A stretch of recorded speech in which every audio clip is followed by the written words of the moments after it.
Dumayo nga kami dito sa may Amadeo Expo at talaga namang napakadaming mabibili. Sobrang dami mong pagpipili ang pagkain dito. May mga street foods, may mga burgers, may mga takoyaki, at kung ano-ano pa. Oo, sama doon.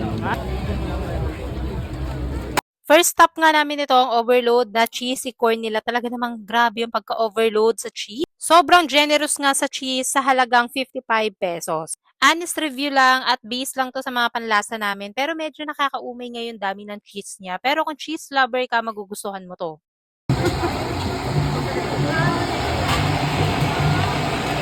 Siyempre, pag may kasama kang bata, hindi pwedeng walang ice cream. Hello, ba siya tayo?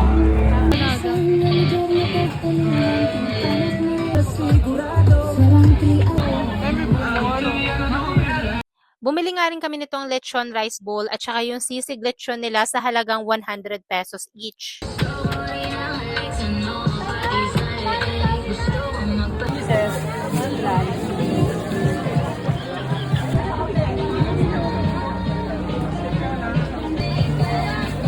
Ayaw na ba? Ayaw?